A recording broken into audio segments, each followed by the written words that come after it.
Hi, and welcome to GIELTShelp.com's General IELTS test preparation videos. In this video, you will see a candidate from Mexico score a Band 8 for his performance on the speaking interview. For lots more help with your upcoming exam, make sure to join our premium package at GIELTShelp.com. As well, download and link our app, General IELTS Help, from your Google Play and Apple App Stores. Now watch and learn. Welcome to the speaking portion of the IELTS exam. My name is Adrian. I will be your examiner for this part of the test. To begin with, may I see your identification, please? Sure. Here we go. Thank you. And what is your full name? My full name is Juan Miguel Garcia, but please just call me Juan. Okay, Juan. Here is your identification back. So much. And I'm going to record this for marking purposes. The speaking has 3 parts. I will give you instructions for each.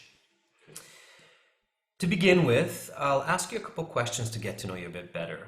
Do you work or study? I do both. I'm currently working as a project manager for ExxonMobil, and I'm also learning for this exam so I can continue my MBA in the UK. Why are you taking this test? Well, my dream is to study my MBA in the UK so I can get an executive position in a reputable company. Let's talk about writing. How often do you write? I write often, several times each day. Whether it's emails on the computer or notes on the fridge, I'm constantly jotting down information. What do you usually write? I write most frequently emails to my colleagues and clients. What do you rarely write? I'm not into stories. I've just never really got into fantasy writing. Do you prefer to write by hand or on the computer? I like to type on the computer. It is faster, and I have tools at my disposal like spell check or thesaurus. If you could write a book, what would it be about? Since I'm not into fantasy writing, I think I could write some sort of biography, maybe about the life of my father. He's a great man. Have you ever written a letter or email in another language? Yes, I have. Very often I'm writing emails in English, and this is foreign to me as my mother tongue is Spanish. That is the end of part 1. Now we will continue with part 2. For part 2, here's a card with some questions. Please do not turn that over. Here's some note paper and a pencil.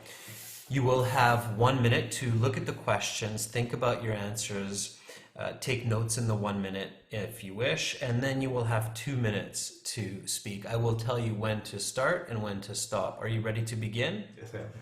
Okay, then your 1 minute preparation time begins. Now go ahead, turn over the card.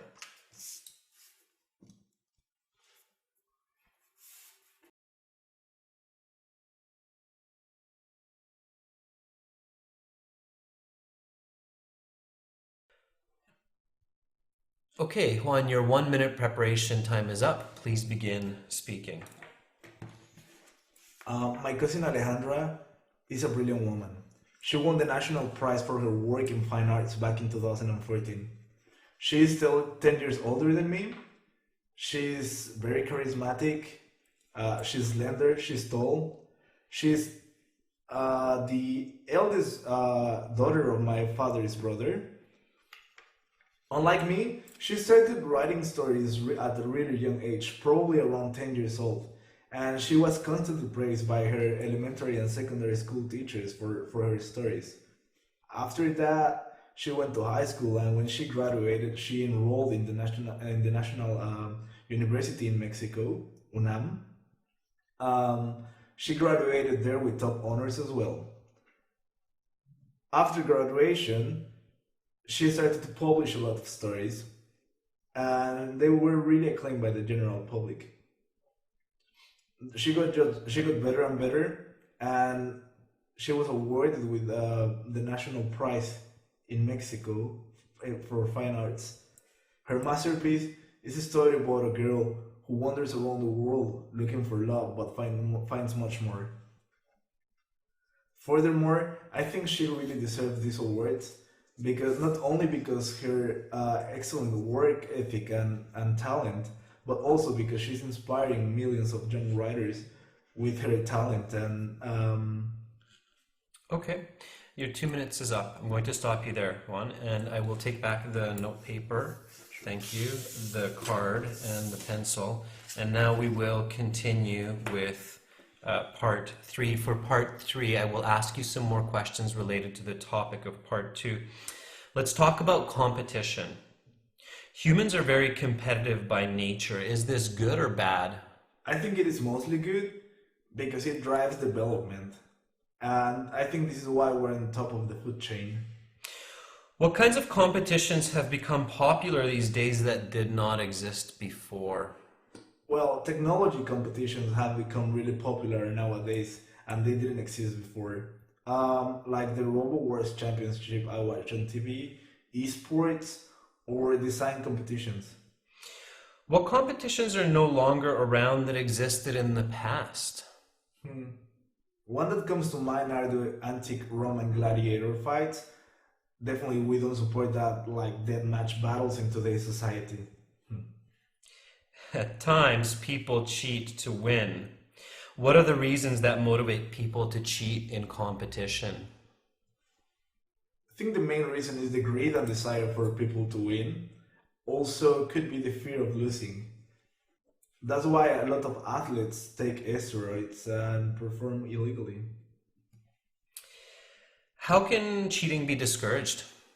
Cheating could be discouraged by disqualification from the main events, or also could be some fines, expensive fines.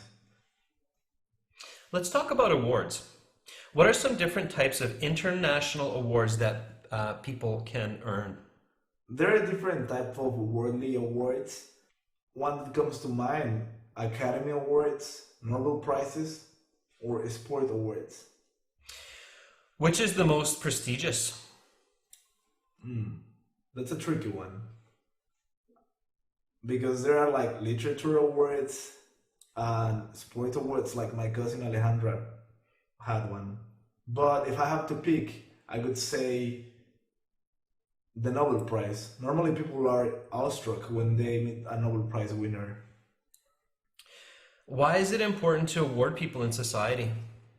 I think it is important to recognize the effort and to acknowledge all the hard work they put. Is this always a positive practice? No, I suppose not. It is not positive to award bad behavior, such as some people harming others. Who received the greatest money rewards these days and why? I would say actors and athletes are the most benefit.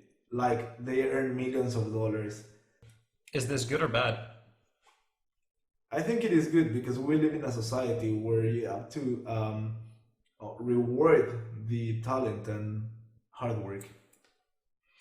That is the end of part 3. That concludes the speaking portion of the exam. You will have your mark in about 2 weeks' time with the other sections. Remember to take your identification with you, Juan, and have a great rest of your day. Thank you so much. Okay, bye-bye. Bye bye. Thank you.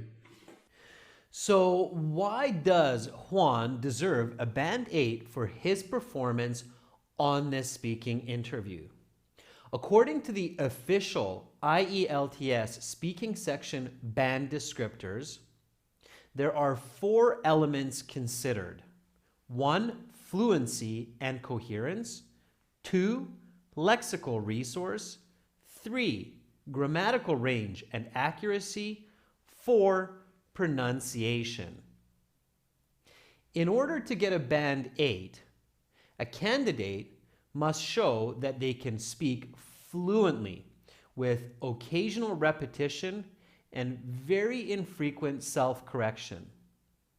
If they hesitate, it's only to think of content and not language like vocabulary. They can develop topics coherently and appropriately. Juan does this very well in part 1, 2, and 3. Now, for lexical resource, a Band 8 candidate uses a wide range of vocabulary flexibly and precisely. They use less common idiomatic vocabulary skillfully and include expressions as well as paraphrasing the questions in their answers. Now let's take a look at the remaining two components: grammatical range and accuracy, and pronunciation. In terms of grammar, a Band 8 candidate must use a wide range of grammatical structures flexibly. This means being able to use present perfect, past perfect, conditionals, progressive form of verbs, adjective clauses, and more. Juan does this exceptionally well in parts 1, 2, and 3. Take a look at these examples here. As well, most, meaning 95 to 98% of their sentences are without mistakes, and the occasional mistake is basic non-symptomatic mistakes. It means that they do not repeat the same grammatical mistake again and again. Juan is definitely at this level of expression. Pronunciation for a Band 8 candidate means that they use a lot of pronunciation features. They can pronounce the vowels and consonants in the English language clearly. This doesn't mean that their pronunciation sounds exactly like a native speaker's. It simply means that it's clear and comprehensible. It's easy to understand them throughout their speaking, with very, very rare, just one or two mispronounced words which do not decrease the overall coherence of their responses. Again, Juan is very good at achieving this level of expression. Make sure to practice every day and you'll get there too. Good luck the next time you sit your IELTS exam. Watch many more speaking interview lessons like this one, as well as over 100 hours of video lessons, 6 original practice exams, and a fully interactive course for your phone, tablet, and PC.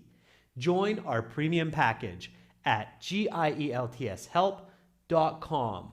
As well, download and link our app, General IELTS Help, from your Google Play and Apple App Stores. Begin learning for success today. Subscribe to our channel. Click here. Watch more videos. Click over here. Or click our IELTS Hero for 100 hours of complete video lessons, 6 original practice exams, and strategies to pass IELTS.